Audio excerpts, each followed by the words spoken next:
First of all, I want to thank everyone for being here tonight.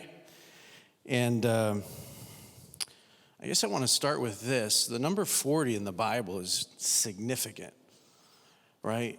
40, like, Jesus was in the desert for 40 days, 40 nights.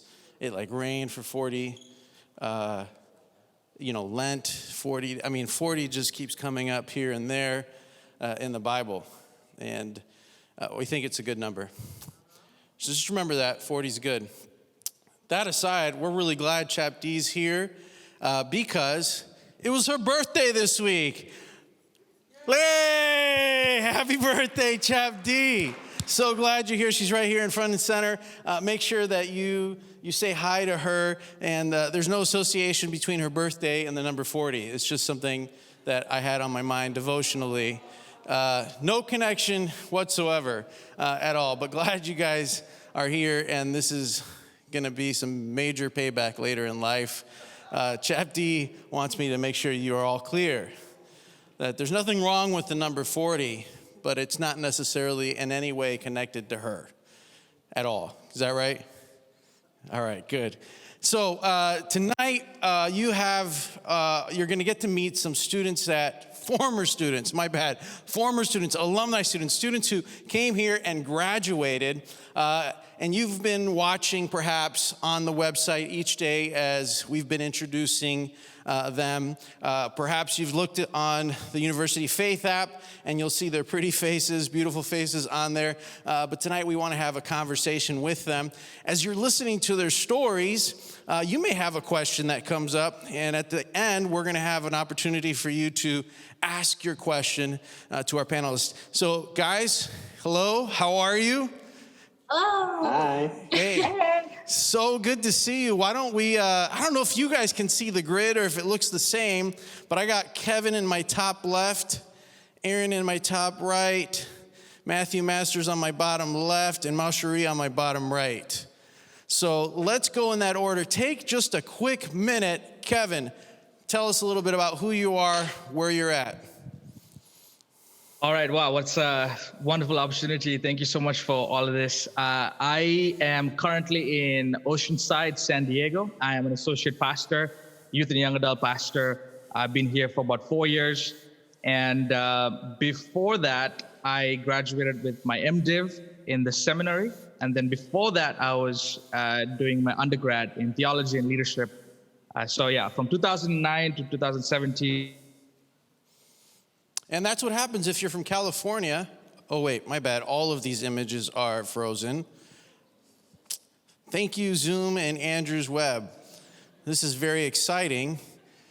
So, Aaron, if you guys open up your phone right now, go on the app real quick. Do that. I know you're here, so you must have signed up on the app.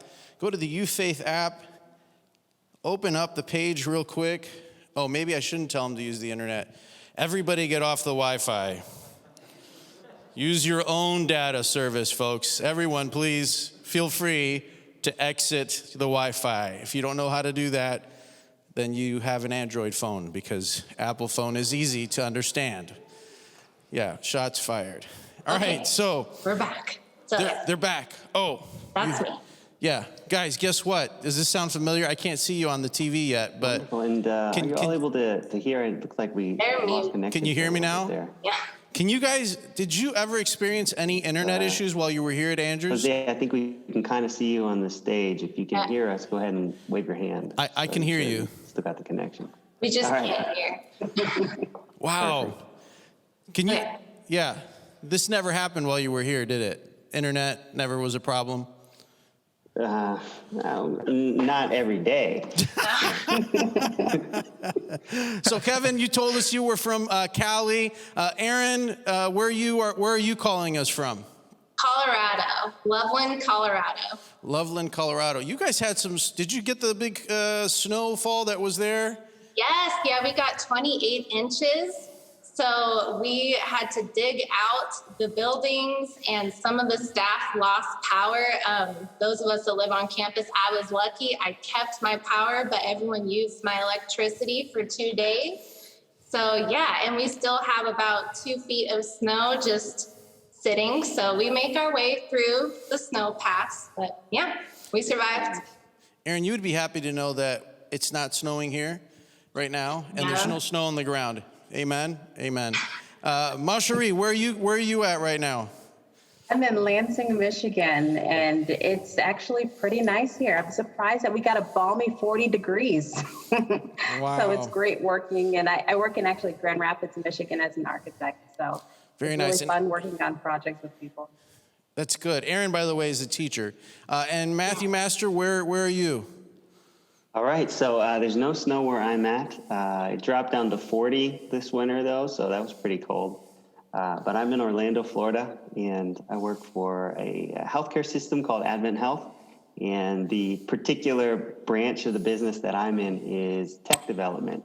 So I'm an agile product owner for our digital workplace team. And what we do is we use technology to solve business problems within the healthcare system. That's great. So thank you guys for sharing with us. Here's the next question. Can you think of your time here at Andrews, one moment that's a really sweet memory and maybe even a formative memory? Just to do a little storytelling, just a moment that you just remember from, a little bit of a nostalgic moment. Who wants to go first? Matthew, go ahead. I'm actually very happy to go first because I was going to tell something entirely different, but you mentioning 40, I couldn't. This memory popped into my mind. There was a time where I believe you were turning. I actually can't remember the exact age because we all got together for your birthday, and it was an amazing time. One of my friends, we ordered a nice cake, and on the cake it said "Happy 40th birthday, Jose." Which I think you were in your early 30s at the time, so I'm. Maybe you're the one that inspired my little moment with Chap D right now. Yeah, see, it's just passing on the tradition, Chap D. Yeah, but I think you'll be 40 coming up pretty soon. Pretty soon. We're almost there. But I've already lost my hair, so who cares? Anybody else have a story, a moment that they remember from their time here at Andrews? Aaron. Okay. Oh, I was just going to say, I was an RA for 2 years in Lamson, and that was the best time of my life. Having those RA meetings in Dean Burrell's apartment with the grillers. I know Tila is there, and just meeting with her. Tila and I actually have the same birthday, and so we would celebrate that. So just those moments with the RAs, and also doing check. All of us RAs trying to stay up until 1 a.m. on a Sunday morning before we did check. Those were special moments. They continue to be special moments for the residents. Oh, yes. Is that right, ladies? Yeah, nope.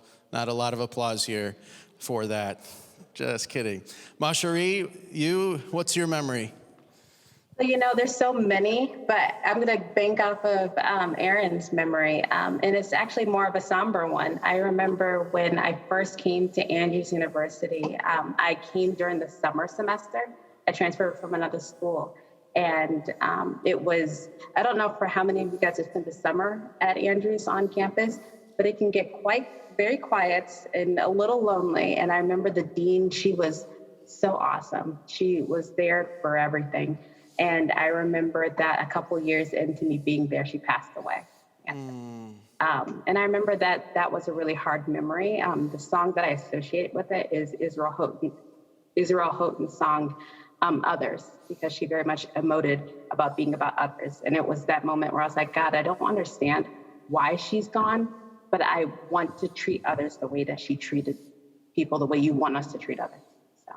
Yeah, I remember that. That's a good lesson to draw and a true testament to who she was. Kevin, man, or Jesus, one of the two. What's your memory that's coming to mind? Bless you. Memory. Okay, so I'm thinking about, so Aaron was talking about being an RA. So many memories that I have, but my best memory that I can think of is when I was an RA, I think it was my sophomore year or my junior year, I'm not really sure. Your chaplain, Ashok Wilmot, he's my boy, he's my best friend, he's there too. And we were in this thing and he knows what I'm talking about. So one day I was doing room check, night check, whatever. And then I was having a really, really bad day, and I just wanted to get my night check done and go. But then my residents at the time, they wanted to have some fun. So there was 3 people in the room. They pinned me down to the door, and they kind of duct taped me.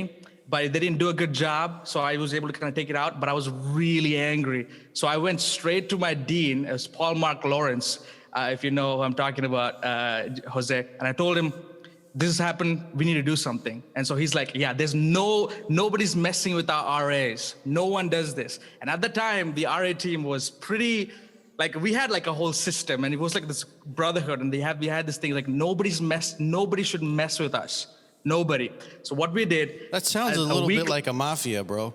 No, it was a mafia. Yeah. Check out what happened. Right. So the following week, we all dressed up in black at 2:00 in the morning. Paul Mark got his bass drum. We went up to the Meyer Hall. Boom, boom, boom, boom. Woke up all the residents. And we went to that room. We took all those guys, tied them, and it was snowing outside. We took all those 3 guys, dumped them in the snow. And then I said, I told you not to mess with us. And Ashok was right there. He knows what I'm talking about. It was probably my best memory. We all got into trouble. Dean Carter, oh my goodness, he gave it to us that day. And man, it was such a great memory. Right, so we don't believe in physical acts of violence here at Andrews University anymore. But really happy for that memory, and that Dean Carter appropriately dealt with it as he did. Not surprisingly, Paul Mark is not a dean here anymore. Just kidding. So one of the people that we were introduced to this week was on the website or on your app is Diana Ortiz, and she had this advice. So each of them at the end of their kind of interview questions shared some words of wisdom, like if they were back here with you, what they would have wished somebody would have told them. And this is what Diane said. She says, adulting is not easy. It hits you hard, but you're not alone in that transition. So you guys, you did your time here, great memories. And, I'm looking at each of your profiles. You guys were all heavily involved and engaged in leadership, in your academics, all that stuff, in serving your community. You leave, you graduate, you finish. When did you suddenly realize, oh, I'm not a university student anymore? When did that moment come when you're like, oh, I guess I'm an adult now? I'll go first. That moment hit me actually before I left the campus. I remember being in my dorm room, and my dad was bringing out the last load of my stuff from the dorm to the car, and I was filling out those room evaluation sheets, and it hit me really hard that I am not coming back here. I am leaving the safety of this place, and I have no plan. I didn't have a plan when I graduated, guys. Like, I was going to be a teacher, but because of some credit issues, I decided to graduate early, and I had no plan. So I was scared to death, and it took everything I had not to burst into tears until I left the Andrews campus, which I did burst into tears. And my poor dad had to drive me all the way back to Colorado with just me crying. But yeah, it hit me before I even left. So it's interesting that you say that it hit you before you left campus, because it was the same deal for me too. I was actually, I guess a lot of my memories are around still being on campus during the summer. Since when I graduated, we had the graduation party, and everyone was like, all right, what are we doing now? And I said, I'm staying here. And they're like, what? And I was like, I feel impressed to stay here, and I'll find a job. And my parents lived like in Nebraska at the time, or Kansas, one of them. And they're like, so we're not taking you home? And I was like, nope, I'm going to figure it out. So I had to figure out like finding a place to live, and I transitioned on campus to my adult life. And when everyone was gone from, they left campus, that was the first moment that I was like, you're an adult now, and you're going to figure out how to live without a dorm credit card to buy food. That's good. Kevin, Matthew, when did it hit you? So I would say mine was kind of the opposite in that it was more of a slow trickle effect, right? I was one of those students that, I felt like that last class that I needed to take, it wasn't that important, so I put it off for maybe a year or so. But I actually worked for Andrews with you, Jose. Yes, you did. In campus ministries right after I didn't graduate. I just kind of had that one class hanging on. So I spent a year here on campus working in both the campus ministries offices and for Pioneer Memorial Church. And then after that year, I went and worked a year as youth pastor at a school. And I would say that slow trickle, the things that really started to make me realize that I wasn't a student was that the projects that I was doing was affecting way more than just like the classroom, right? So the work that I did or didn't get done had a much greater effect than a grade. It actually was either making a positive impact or a potentially negative impact in someone else's life. And that realization, that really hit me like, all right, I am not a student anymore. Like, this work that was meaningful for my learning is now meaningful for other people's benefits and other people's lives. That's good. That's good. Kevin?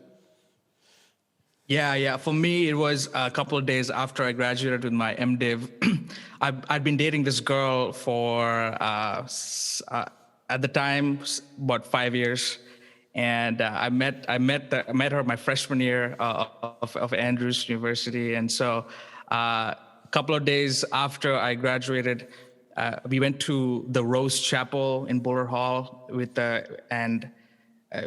Pastor Russell, Glenn Russell. He was there, and then two other witnesses. And my parents were there for the first time. This is the first time that they've come from Sri Lanka to be at my graduation, first time in the States. And I got married to her.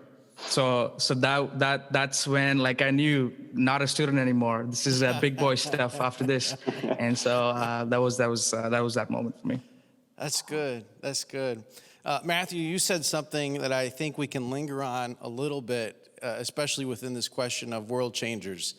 You said that when you transitioned into post-university life, you realize that you are an influencer, right?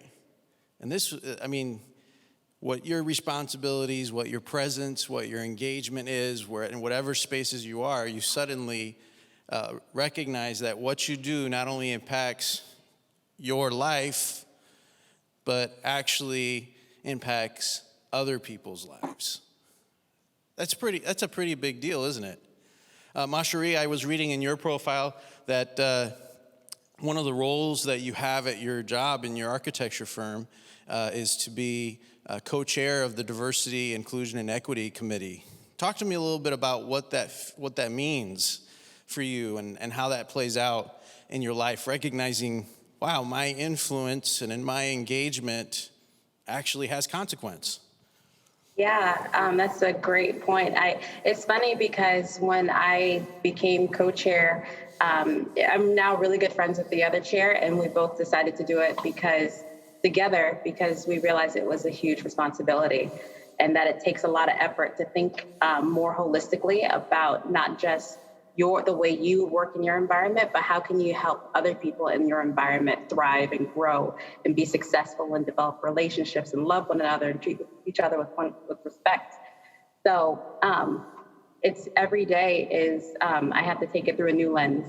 When I have a situation that affects me, I think that it's much more fulfilling when I say I'm going to speak up because I don't want this situation to happen to someone else. Or I want to make sure that I treat this person with respect because that's the type of experience they should have every day when they interact with one another. That's good. That's good. Aaron, you're a teacher working there at Campion Academy. What you say and how you conduct yourself, yeah, what does that feel like? I mean, I don't know if you guys remember what it was like to be in high school or elementary school and looking up to your teacher. How are you navigating that pressure each and every day? With a lot of prayer. No, it's pressure every single day because they watch. Like, teenagers are very observant and they watch everything that I do, what I wear, what I say, even if I run into them outside of school, which does happen sometimes, like, where am I, what am I doing? And it's a lot of pressure, but I just know, like, God, this is what God wants me to do. And being an RA for 2 years helped with that transition, because when you're an RA, they tell you, like, you have to be a good example. And so that definitely helped with the transition. And I am the type of I put a lot of pressure on myself, but thankfully I work with an awesome staff who are like, Erin, you're still growing too. It's okay that you're not perfect and that you rolled your eyes at a student one time. Just keep Chef learning. D rolls her eyes at me all the time. Isn't that right, Chef D? Yeah, okay, all right. Sorry. My bad, Erin. I didn't mean to cut you off. Yeah. No, that's okay. But yeah, it's pressure every day, but it's an important job to have. It is. Now, Matthew, what's interesting, before we launched our app here, I actually called you because I knew you were doing a lot in the digital space and taking care of employees. What you do in your office, especially in the last year, right, was consequential and influential to other people. Talk to me a little bit about what that journey has been like in healthcare, and you do the app, employee care stuff. Talk to me about what that's been like in a COVID environment. Yeah, it's so I mean, probably and for different reasons than a lot of other healthcare workers, but in the same vein, I'm probably coming off of one of the hardest years professionally that I've ever faced. And it really did start about a year ago when COVID started to hit. We were approached as a digital workplace team because they knew that we had some experience with what's known as low code, which it's not quite as simple as it sounds, right? There's still quite a bit of professional coding that needs to go into building an application, but there's some elements you can drag and drop, and ultimately what the problem that was had by the organization was we were shutting down our service lines. And a lot of systems chose not only to shut down service lines, but to furlough or to take their employees and release them because they didn't know as a hospital how they would be able to survive. So as an organization, we chose not to do that. We actually implemented something called continuation of pay. So even those employees that were on service lines that were shut down, they were continuing to receive payment from the hospital. And one of the phrases of our hospital is feel whole, right? So it's about promoting wholeness in healthcare. So we wanted that to affect the lives of our employees as well as the lives of our patients. But on the other side, we had facilities that were experiencing surges from patients coming in with COVID symptoms. And so we were actually experiencing staff shortages in other parts of our organization. So we had some staff members at home, other staff members and staff shortages. And we were asked to build an application that would allow us to identify the employees that were like at home and that were available, and to rapidly redeploy them to other areas of our organization that needed the additional assistance. And, they asked, can you do it in 3 weeks? Wow. So we got on the phone. We started calling companies like Microsoft. They were actually one of our big partners throughout this process. And we spent about 24 hours just combing through any application that existed out there to see if it could be done with something that was already built. Turns out, for our use case, there's nothing that existed.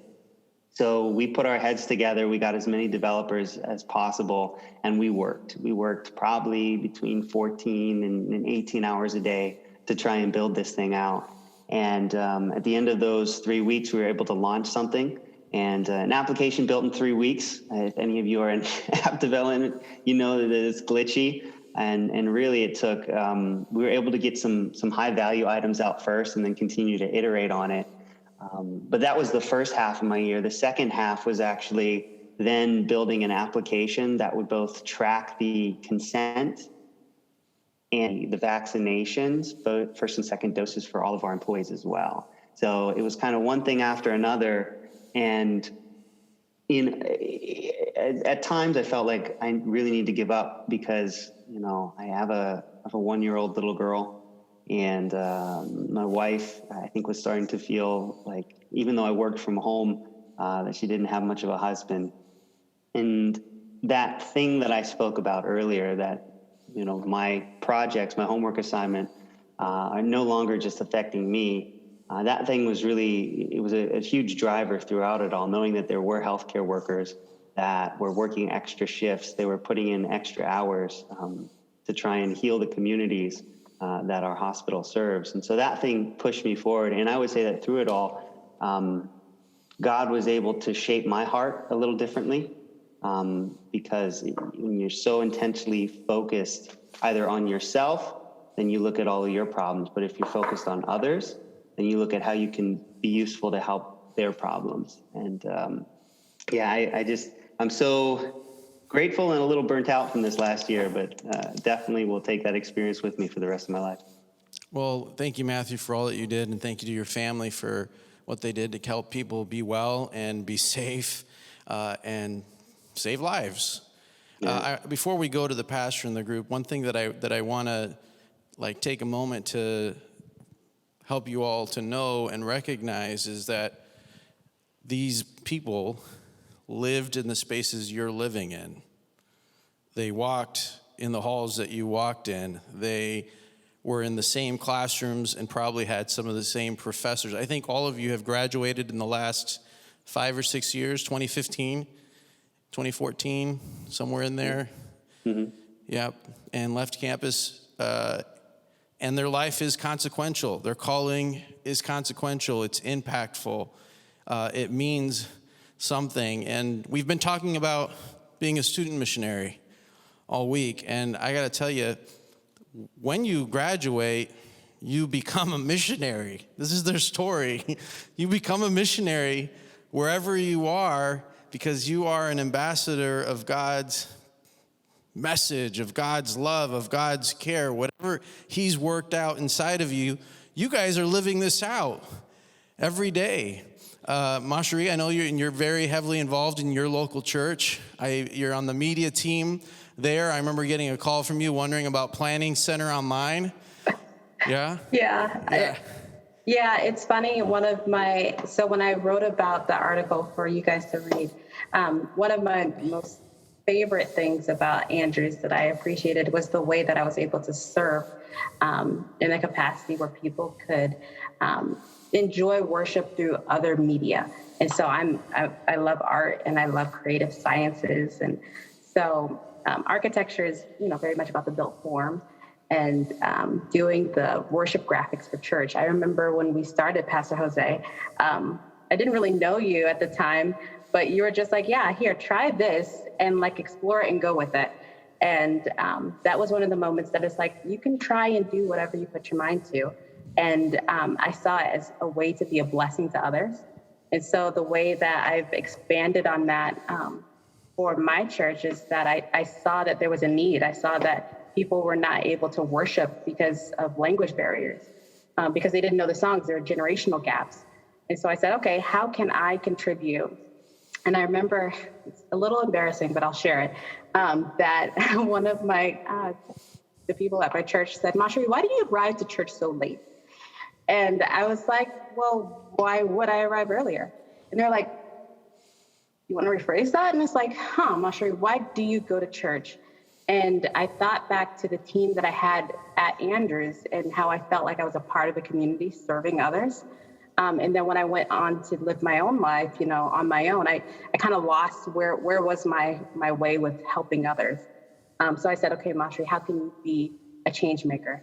And so now we went from doing just mics to now we have a digital media ministry with cameras and a live stream. And we have ways of trying to reach people through doing there's a lot of different ministry ways that we're having fun. So now I'm learning new tools for people to be able to engage and learn about Jesus. So it's awesome.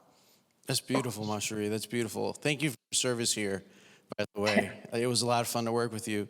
Aaron, you work in an academy. That's a full-time job. That's your life. Matthew, you're a worship leader at your church. This is a part of who you guys are. So I'm going to move to Kevin real quick because I don't want to ignore him. Kevin, you said something about how you have grown your influence. I'm going to read right from your story that we shared. You said this: as a content creator, I attempt to do this, and this is influence your community by helping people think meaningfully about their lives through storytelling. Over the course of the year, I have gained a following of around 154,000 friends on TikTok who are united around their love for chai and meaningful storytelling. This account was featured in New York Times, Yahoo, Forbes, and other news publications within and outside of Adventist Church. You said this platform has allowed me to build bridges with different cultures, form friendships with non-believers, raise awareness for social injustices, and inspire many others to use their own platforms to amplify their impact. I would also add, which you didn't mention there, you have made it clear to people, Starbucks is not where we go to for chai. Is that right, Kevin? Kevin, talk to me about storytelling, bro. Talk to me about storytelling, because I've been watching some of this stuff, and when I watch it, I'm like, this brother's preaching, and people don't even know that he's preaching. Talk to me about that journey in this last year. Yeah, wow. Don't even know where to start. But I think it was like in February of last year where I got on TikTok, and the only reason I got on TikTok was because my youth were on it, and I want to stalk them, and I want to see what they're up to, and I just wanted that. And at the time, I was running a YouTube channel, and so I had no intentions of actually creating any new content anywhere else except for YouTube. But I decided to just document my chai making process, put it on TikTok, and yeah, within a couple of weeks, the algorithm picked it up, and now it's about almost a year later. It's at 165 right now. It's kind of crazy, and so yeah, storytelling. How I got into that, I initially started off just like making recipes and just showing how to make homemade chai. Chai is something that's very close and deep to my culture. For me, it's a placeholder for things like family and hospitality and community and all these different things.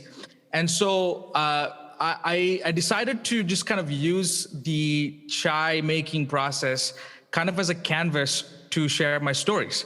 So I would make a rooibos chai recipe. It's a decaf chai, and then I'll talk about my experience when I came to the States as an immigrant, as an 18-year-old kid with 2 suitcases and a backpack, and I would share a story within 1 minute. And so those stories picked up steam, and what I realized was like my DMs were filled with people saying, "Yo, bro, I thought like I was the only one. Like I thought I was the only one who went through all the things that you're talking about." And so over time, I think there was this community that was forming, not just over chai, but also around the impact of sharing meaningful stories. And so, ever since that point, I've just been crafting stories. It takes me a long time to like distill like big stories into like a 1 minute segment. It takes me about 4 hours to actually make like one TikTok video from like beginning to end. And so I speak. And one thing that I've realized is that the more you share your story, what actually happens is that you create like this bi-directional walkway where other people are now willing to share their story, and then now we can now cross paths. And what I've realized is that sharing your story is such a disarming way to share truth. You know, I'm a pastor, and I'm pretty vocal about that in the sense that I put it in my bio. But a lot of my followers are actually people who are non-Christian, people who have left the church, people who identify anything other than Christian. And they stick around because they want to hear stories. And I want to hear their stories. Yeah, just the other day, I had a conversation with 2 witches. And so these guys, two witches who got to know about my TikTok. And so I got on a Zoom conversation with them because they featured me on a podcast. And I was like, yo, talk to me about like why you even hype up a pastor on your podcast on witchcraft. And then we had this amazing conversation. And so I've had these conversations with different people, and I'm just grateful. I'm just grateful for technology. I'm grateful for all the things that's happened so far. And yeah, if I want to tell people, you have this. This is such a powerful device, and if you punch fear in the face and share your story, you realize that a couple of things. You realize that every single person has a story that you have no idea about, and because every single person is made in the image of God. But you also realize that the life that you think is yours, that life is not just like a regular random life. You have a story. All your ups and downs, all the things that you have gone through, all those things are stories. All the struggles that you have gone through, and if you record them, become stories that can rescue other people in the future. Hey. So just do what you can to record those things. And that's kind of what I've been doing so far, and it's been a great experience. That's good. Some of you have questions. Do they text these in, or we just give them a mic? How does that work here? Tila, just ask. All right, I'm going to read this from Matthew. On that point, be thinking about your question if you have one. On that point, Matthew, you said this, and I thought this aligns perfectly with what Kevin just said. You said, treat every interaction as an opportunity to learn from another perspective and to question your own thoughts and perceptions, and you will find both your curiosity and humility will exponentially increase. I love those bi-directional pathways that you just mentioned, Kevin, and the appeal to empathy. Guys, do we have any questions here on the floor that somebody wants to ask one of these people? Ashok, you're on the edge of your seat. Do you want to just come up here and ask it? Don't give the mic to that guy. All right, it's good to see you guys. As I was hearing your stories, one of the things that stood out to me was like Aaron, you talked about this, and Kevin, we're best friends. I know your journey. What is it like to be in a space where you don't know what God has next for you? How do you press into that space with a sense of hope, maybe a sense of wonder, instead of the fear and the anxiety of, man, I don't know where to plant my next step in life? So, yeah, just talk about that. Do you mind if I share? It comes from one of the stories. I went as a part of the architecture group on a mission trip to Bolivia to help orphan boys and that they take from the city. And oftentimes what happens to the boys is that they're orphans and a gang usually takes them in.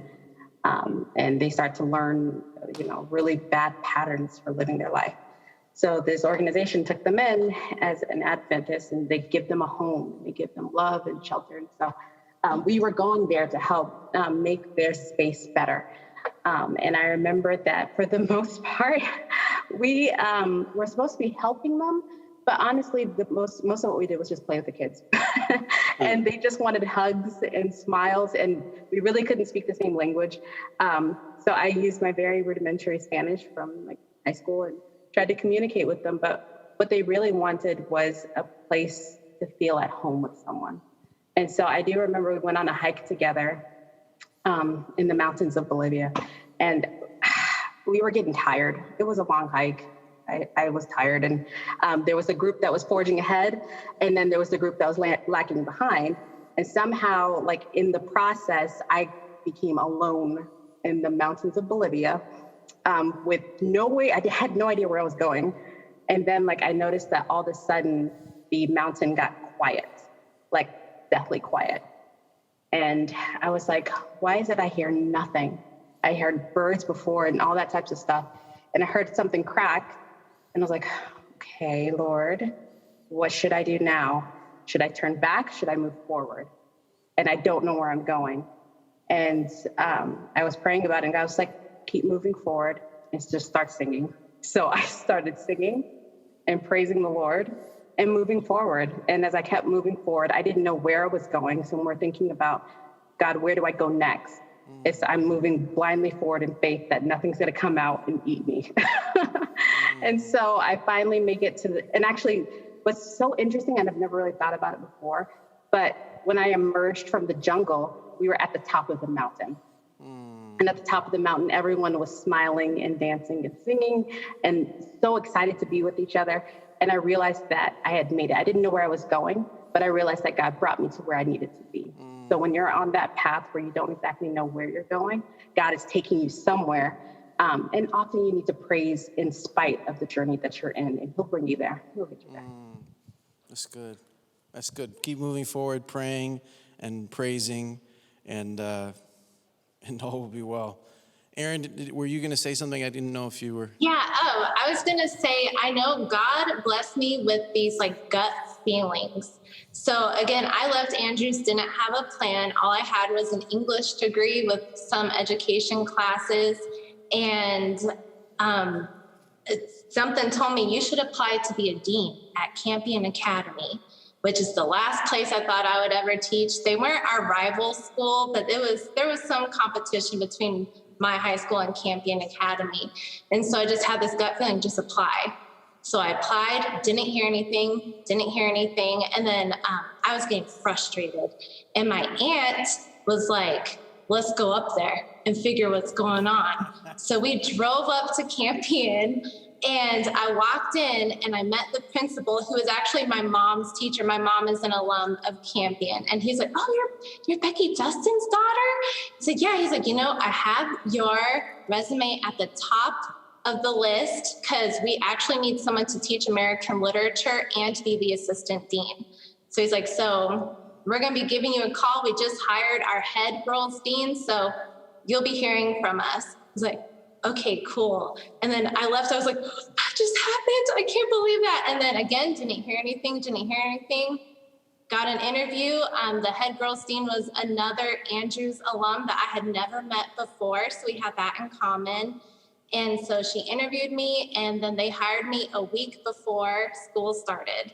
Me with no teaching experience or deaning experience, but I'm here now. So go with those gut feelings, because that's God inspiring that. Amen. Amen. I just love both of those responses. And guys, that's she can listen to her gut feeling because she has learned how God's voice manifests in her life, right? And that's true for each one of us. It's not always the same in all of our lives. We got to learn to lean in and make sure that we listen to the voice of God leading us. And when we can't hear it, Matthew, I know we've had these moments. We're not sure where it's going. And that's where you just got to pause and wait for that voice to direct you and to guide you in the way that you should go.